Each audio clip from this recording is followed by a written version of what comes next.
ತಾಳಿಕೋಟೆಯಲ್ಲಿ ರೈತರ ರಣಕಹಳೆ, ಸರ್ಕಾರಕ್ಕೆ ಬಿಸಿ ಮುಟ್ಟಿಸಿದ ಅನ್ನದಾತರು. ಬರ ಪರಿಹಾರಕ್ಕೆ ಆಗ್ರಹಿಸಿ 5 ಗಂಟೆಗಳ ಬೃಹತ್ ರಸ್ತೆ ರೋಕೋ. ವಿಜಯಪುರ ಬರಪೀಡಿತ ಜಿಲ್ಲೆ ಘೋಷಣೆಗೆ ಆಗ್ರಹ. ಎಎಸ್ ಪಾಟೀಲ್ ನಡಹಳ್ಳಿ ನೇತೃತ್ವದಲ್ಲಿ ಶಕ್ತಿ ಪ್ರದರ್ಶನ. ಸ್ಪಂದಿಸದಿದ್ದರೆ ಹೋರಾಟ ರಾಜ್ಯವ್ಯಾಪಿ ವಿಸ್ತರಿಸುವ ಎಚ್ಚರಿಕೆ. ಮಳೆ ಕೈಕೊಟ್ಟ ಬೆಳೆಗಳು ಒಣಗುತ್ತಿರುವುದರಿಂದ ತೀವ್ರ ಸಂಕಷ್ಟಕ್ಕೆ ಸಿಲುಕಿರುವ ರೈತರ ಆಕ್ರೋಶ ಸೋಮವಾರ ತಾಳಿಕೋಟೆಯ ರಸ್ತೆಯಲ್ಲಿ ಸ್ಫೋಟಗೊಂಡಿತು.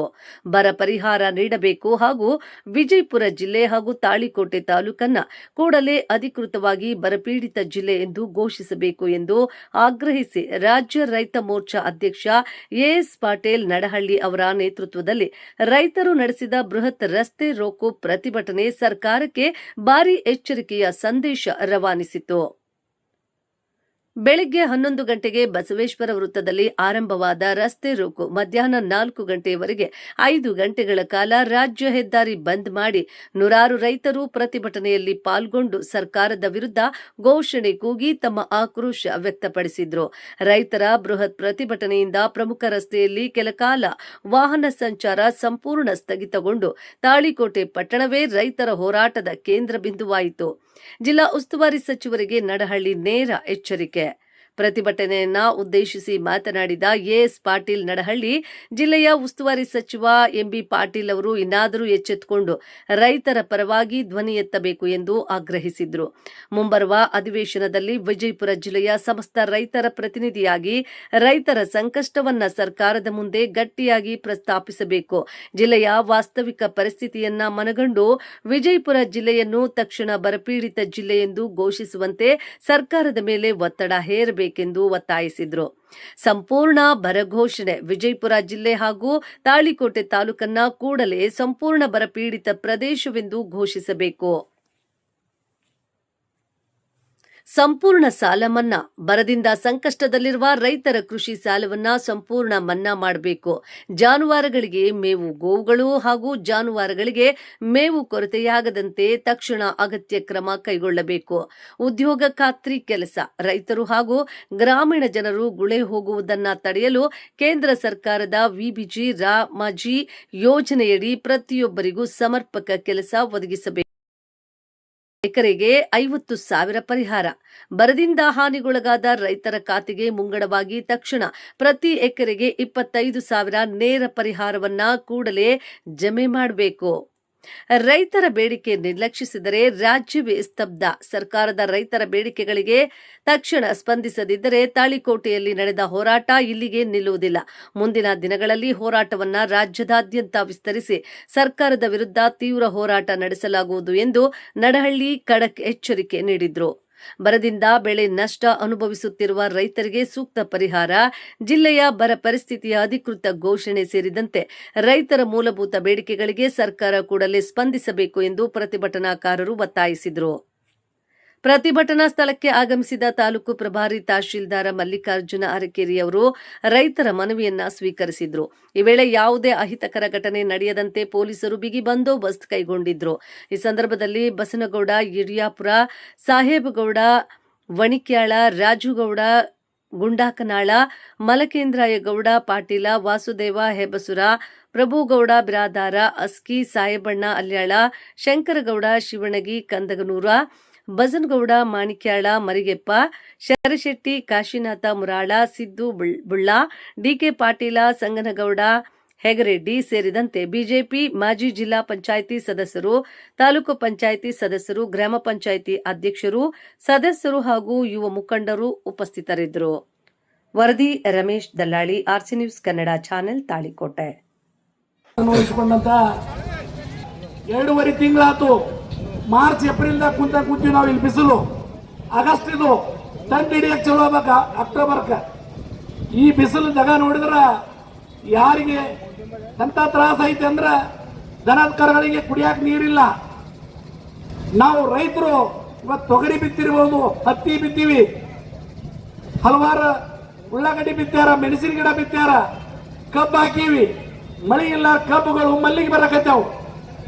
ಬರೀ ನೀರು ಬಿಟ್ರಲ್ಲ, ಪ್ರಕೃತಿಯಲ್ಲಿ ಮಳೆ ಇಲ್ಲಾರಕ ಭೂಮಿಯಲ್ಲಿಲ್ವಾ 70% ನಮ್ಮ ಭಾಗದಾಗ ಕಬ್ಬಿಗೆ ಮಲ್ಲಿಗೆ ಬರಕತ್ತೈತಿ.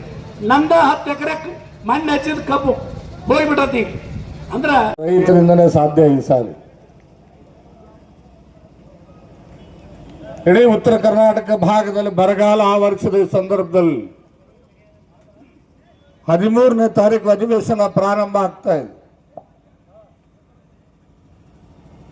ಇಡೀ ಕರ್ನಾಟಕದ 31 ಜಿಲ್ಲೆಗಳಲ್ಲಿ ಅತಿ ಹೆಚ್ಚು ಬರಗಾಲ ಇರತಕ್ಕಂಥ ಜಿಲ್ಲೆ ಯಾವುದು ಅಂದ್ರೆ ಅದು ಬಿಜಾಪುರ ಜಿಲ್ಲೆ. ಬಿಜಾಪುರ ಜಿಲ್ಲೆಗೆ ಸರ್ಕಾರ ಕೂಡಲೇ ಗಮನ ಹರಿಸಬೇಕು. ಇವತ್ತು ಒಂದು ಸಾಂಕೇತಿಕವಾದಂತ ಹೋರಾಟ, ಈ ಹೋರಾಟ ಐತಿಹಾಸಿಕವಾದಂತ ತಾಳಿಕೋಟೆ ನಗರದಿಂದ ಪ್ರಾರಂಭ ಆಗಿದೆ. ಅಧಿಕೃತ ಮಾಧ್ಯಮದ ಮುಂದೆ ಹೇಳಿದ್ದಾರೆ, ಡ್ಯಾಮ್ ನೀರು ಬಿಡಕ್ಕಾಗುದಿಲ್ಲ ಅಂತ ಹೇಳ್ಯಾರ. ಇದರ ಅರ್ಥ ಏನು? ಬರಗಾಲ ಅಂತ ತಾನೆ. ಮತ್ತೆ ಬರಗಾಲ ಅಂತ ಯಾಕೆ ಘೋಷಣೆ ಮಾಡ್ತಾ ಇಲ್ಲ? ಮೊದಲನೇ ಬೇಡಿಕೆ ಎಲ್ಲರೂ ಗಮನವಿಟ್ಟು ಕೇಳಿ ದಯಮಾಡಿ. ಅಲ್ಲಿ ಇಡೀ ಕರ್ನಾಟಕಾದ್ಯಂತ ಭಾರತೀಯ ಜನತಾ ಪಕ್ಷ ರೈತ ಮೋರ್ಚಾ ಮೊದಲನೇ ಬೇಡಿಕೆಯನ್ನು ಇಡೀ ರಾಜ್ಯಾದ್ಯಂತ ಮಂಡನೆ ಮಾಡ್ತಾ ಇದೆ. ಮೊದಲನೇ ಬೇಡಿಕೆ ಏನಪ್ಪಾ ಅಂದ್ರೆ ಇಡೀ ಕರ್ನಾಟಕ ರಾಜ್ಯವನ್ನ ಬರಗಾಲ ರಾಜ್ಯ ಅಂತ ಘೋಷಣೆ ಮಾಡಬೇಕು ಅಂತಕ್ಕಂಥ ತಪ್ಪಾಳೆ ಸಾಲು ಜೋರಾಗಿ ಬರಬೇಕು.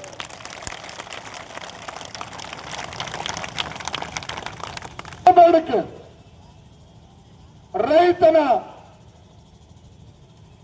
ಪ್ರತಿ ಎಕರೆ ಜಮೀನಿಗೆ ವಾರ್ಷಿಕವಾಗಿ ಒಂದು ವರ್ಷಕ್ಕೆ ಮುಂದಿನ ಒಂದು ವರ್ಷ ರೈತನಿಗೆ ಬೆಳೆ ಇಲ್ಲ. ಪ್ರತಿ ಎಕರೆಗೆ 50,000 ರೂಪಾಯಿಯನ್ನ ಪರಿಹಾರವಾಗಿ ಘೋಷಣೆ ಮಾಡಬೇಕು. ಅದರಲ್ಲಿ ಮೊದಲನೇ ಕಂತು ಏನು 13ನೇ ತಾರೀಕು ಅಧಿವೇಶನ ಪ್ರಾರಂಭ ಆಗ್ತದೆ. ಅದಕ್ಕಿಂತ ಮುಂಚಿತವಾಗಿ ಮಾನ್ಯ ಮುಖ್ಯಮಂತ್ರಿಗಳು ಕರ್ನಾಟಕ ರಾಜ್ಯದ 79 ಲಕ್ಷ ರೈತರ ಅಕೌಂಟ್ಗಳಿಗೆ ನೇರವಾಗಿ 25,000 ರೂಪಾಯಿಗಳನ್ನ ಬಿಡುಗಡೆ ಮಾಡಬೇಕು ಅಂತಕ್ಕಂಥ ಬೇಡಿಕೆ ನೀಡತಕ್ಕಂಥ. ಬಿಡುಗಡೆ ಮಾಡಬೇಕು ಅಂದ್ರೆ ನಮ್ಮ ರೈತ ಹತ್ತಿ ಬಿತ್ತಾಕ, ಮೆಕ್ಕೆಜೋಳ ಬಿತ್ತಾಕ, ತೊಗರಿ ಬಿತ್ತಾಕ, ಸೂರ್ಪಾನ ಬಿತ್ತಾಕ, ಬೀಜ ಗೊಬ್ಬರ ಬೆಳೆ 25,000 ರೂಪಾಯಿ ಎಕರೆ ಕನಿಷ್ಠ ಖರ್ಚಾಗೈತೋ ಇಲ್ವೋ? ಎಲ್ಲಿ ಒಂದ್ಸರಿ ಜೋರಾಗಿ ಹೇಳ್ರೆ ಖರ್ಚಾಗೈತೋ ಇಲ್ವೋ? 25,000 ರೂಪಾಯಿ, ಅದಕ್ಕಿಂತ ಹೆಚ್ಚಿಗೆನೇ ಆಗೈತಿ. ಕನಿಷ್ಠ 25,000 ರೂಪಾಯಿಗಳನ್ನು ಕೂಡಲೇ ರೈತರ ಅಕೌಂಟ್ಗೆ ನೇರವಾಗಿ ಸರ್ಕಾರ ಬಿಡುಗಡೆ ಮಾಡಬೇಕು. ನಂತರನೇ ಮಾನ್ಯ ಮುಖ್ಯಮಂತ್ರಿಗಳು ಅಧಿವೇಶನದಲ್ಲಿ ಹೋಗಿ ಭಾಷಣ ಮಾಡಬೇಕು. ಇಲ್ಲದೆ ಹೋದ್ರೆ ಭಾರತೀಯ ಜನತಾ ಪಕ್ಷ ನಿಮಗೆ ಒಳಗಡೆ ಮಾತಾಡಕ್ ಬಿಡೋದಿಲ್ಲ. ಒಳಪಟ್ಟು ಹಿಡಿದು ಸರ್ಕಾರವನ್ನು ಕೇಳ್ತಕ್ಕಂಥ ಕೆಲಸ ನಾವು ಮಾಡ್ತೇವೆ ಅಂತ. ರೈತರು ಬೀಜ ಗೊಬ್ಬರ ಹಾಕಬೇಕಾಗಿತ್ತು. ಸೊಸೈಟಿ ಒಳಗೆ ಸಾಲ ಮಾಡಿರಲ್ಲ.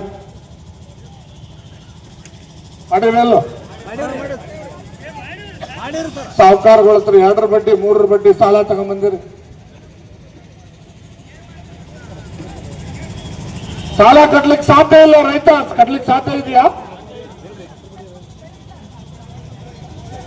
ಆಮೇಲೆ ಮತ್ತೆ ಏನಾದ್ರೂ ಸ್ವಲ್ಪ ಏನಾದ್ರೂ ಮಳೆ ಬಂದ್ರೆ ಮುಂಗಾರು ಬಿತ್ತಬೇಕು ಅಂತ ತಯಾರಿ ನಡೆಸನ್ ರೈತ. ಹೌದಲ್ಲ? ನಡೆಸಿರಲ್ಲ. ಈ ಸಂದರ್ಭದಲ್ಲಿ ರೈತನಿಗೆ ಮತ್ತೆ ಬಿತ್ತಬೇಕಂದ್ರೆ ಎಕರೆಗೆ 25,000 ರೂಪಾಯಿ ಬೇಕು. ಬೇರೆ ಏನಾದರೂ ಆಶೀರ್ವಾದ ಮಾಡಿದ್ರು, ಇಲ್ಲದೆ ಹೋದ್ರೆ ಮತ್ತೆ ಅದೇ ಗತಿ. ಅದಕ್ಕೆ 25,000 ರೂಪಾಯಿ ಕೂಡಲೇ ರೈತನ ಅಕೌಂಟ್ಗೆ ಹಾಕಬೇಕು ಅಂತ ಹೇಳಿ ಬೇಡಿಕೆ ಇಟ್ಟಿರ್ತಕ್ಕಂಥದ್ದು. ಅದು ಸರಿ ಅನ್ನೋದಾದ್ರೆ ಒಂದ್ಸಾರಿ ಟವಲ್ ಬೀಸಿ ಜೋರಾಗಿ ಸರ್ಕಾರಕ್ಕೆ ಎಚ್ಚರಿಕೆ ಕೊಡ್ತಕ್ಕಂಥ ಕೆಲಸ ಮಾಡಿ.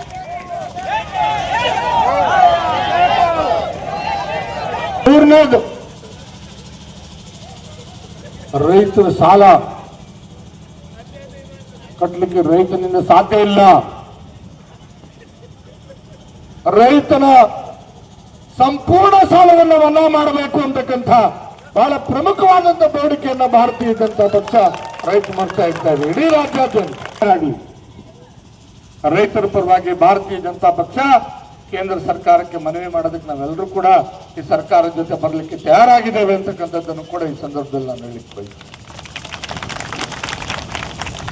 ರೈತರ ಸಂಪೂರ್ಣ ಸಾಲ ಮನ್ನಾ ಆಗಬೇಕು ಈ ರಾಜ್ಯದಲ್ಲಿ. ಒಂದು ಸಾರಿ ರೈತನನ್ನ ಸಾಲ ಮುಕ್ತನಾಗಿ ಮಾಡತಕ್ಕಂಥ ಕೆಲಸ ನಾವೆಲ್ಲರೂ ಸೇರಿ ಮಾಡಬೇಕಾಗಿದೆ. ರೈತನ ಕಣ್ಣೀರನ್ನು ಒರೆಸ್ತಕ್ಕಂಥ ಕೆಲಸವನ್ನು ಮಾಡಬೇಕಾಗಿದೆ. ಅದಕ್ಕೋಸ್ಕರವಾಗಿ ರೈತನ ಸಂಪೂರ್ಣ ಸಾಲ ಮನ್ನಾ ಆಗಬೇಕು. ಮಾತಾಡ್ಲಿಲ್ಲ ಅಂದ್ರೆ ನಮಗ ನಾಳೆ ಊರಾಗ ಬಂದ ಕೊಳಪಟ್ಟಿ ಹಿಡಿತಾರ ಅಂತ ಜನಪ್ರತಿನಿಧಿ ಗೊತ್ತಾಗಬೇಕು. ಹಂಗ ಧ್ವನಿ ಕೂಗ್ತೀರಾ?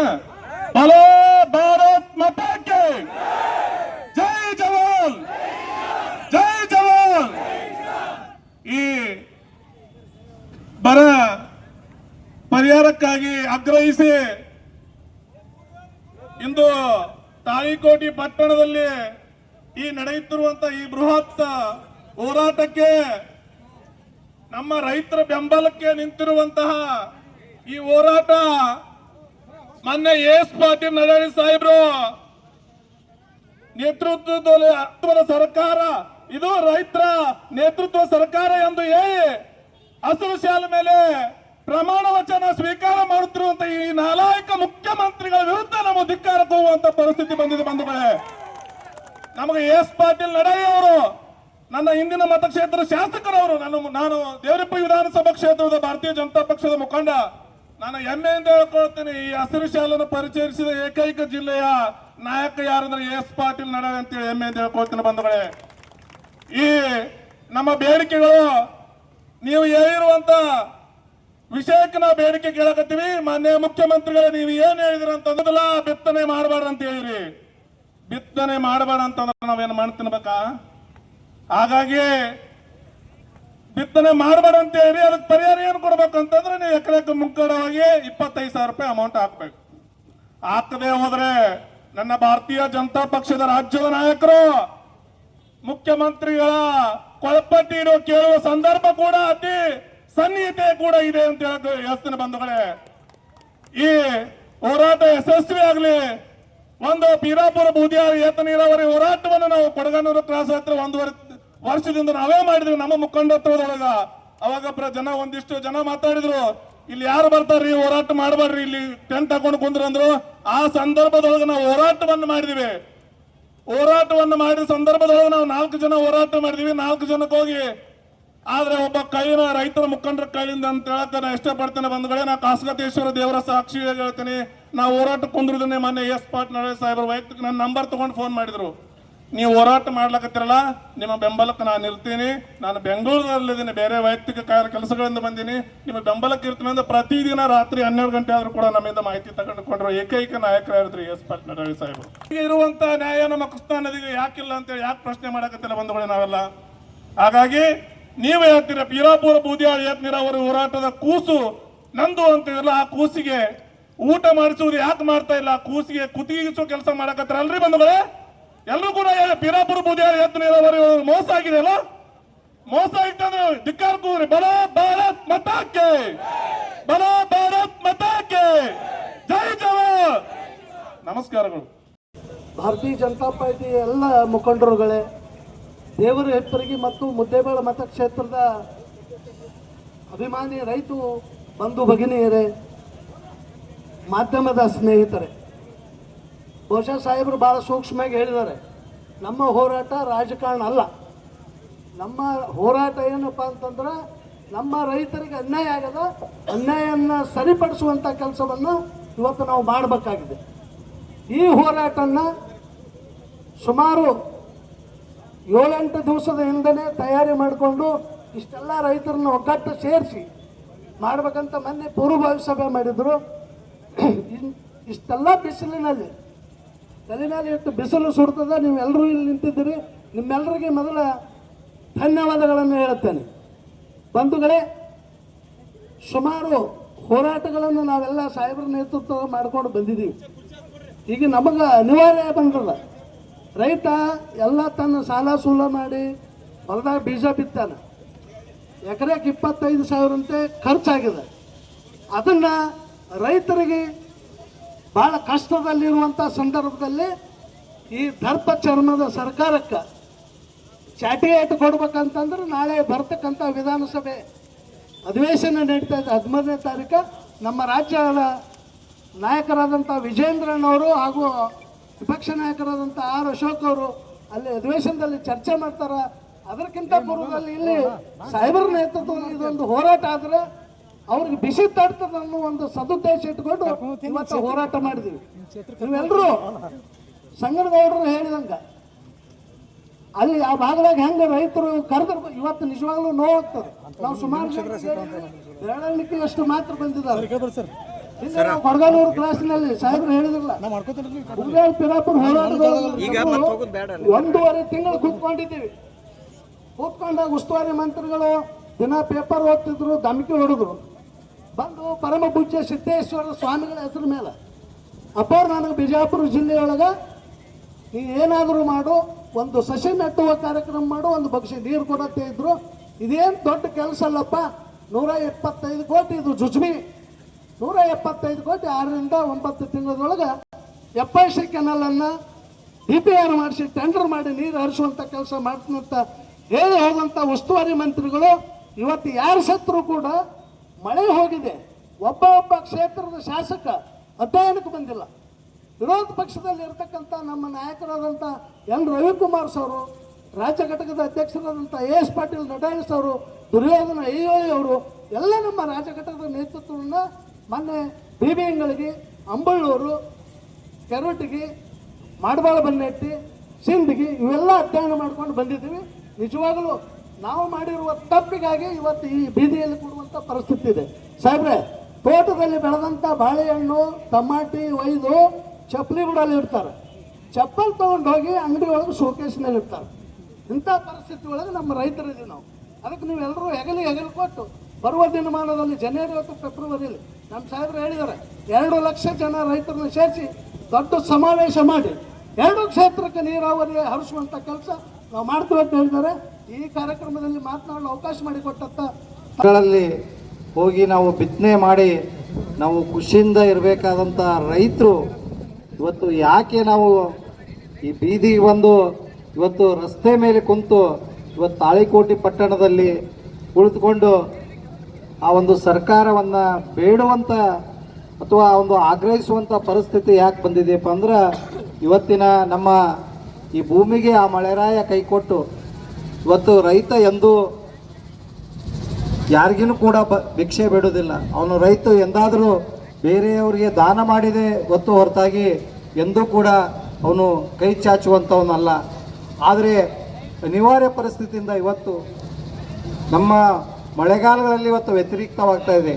ಅದರಲ್ಲಿ ವಿಶೇಷವಾಗಿ ಇವತ್ತು ಬರಗಾಲ ಹಣೆಪಟ್ಟ ಇವತ್ತಂತ ವಿಜಯಪುರ ಜಿಲ್ಲೆ, ಅದರಲ್ಲಿ ನೀವು ನೋಡ್ರಿ ಬೇರೆ ಜಿಲ್ಲೆಗಳಿಗೆ ಅವತ್ತು ಮಂಡ್ಯ, ಮೈಸೂರು ಆ ಕಡೆ ಹೋಗಿರಿ, ಒಂದು ಸಣ್ಣ ರೈತರಿಗೆ ಏನಾದರೂ ನೋವಾದ್ರೂ ಸರ್ಕಾರ ಅಲ್ಲಿ ಗಮನ ಹರಿಸ್ತಾ ಇದೆ. ಆದರೆ ಇವತ್ತು ನಮ್ಮ ದುರಾದೃಷ್ಟವಿತ್ತು ವಿಜಯಪುರ ಜಿಲ್ಲೆ. ನಾವು ಹೇಳ್ಕೊಳ್ಳೋಕ್ಕೆ ನಮ್ಮ ಬಿಜಾಪುರ ಜಿಲ್ಲೆಯಲ್ಲಿ ಪಂಚನದಿಗಳ ಬೀಡು ಅಂತ ಹೇಳ್ತೇವೆ. ಆದರೆ ಡ್ಯಾಮ್ನಲ್ಲಿರುವಂಥ ನೀರನ್ನು ಕೇವಲ 10 ಕಿಲೋಮೀಟ್ರು, 20 ಕಿಲೋಮೀಟ್ರ್ ಅಥವಾ 50 ಕಿಲೋಮೀಟ್ರಿಗೆ ತಂದು ರೈತರಿಗೆ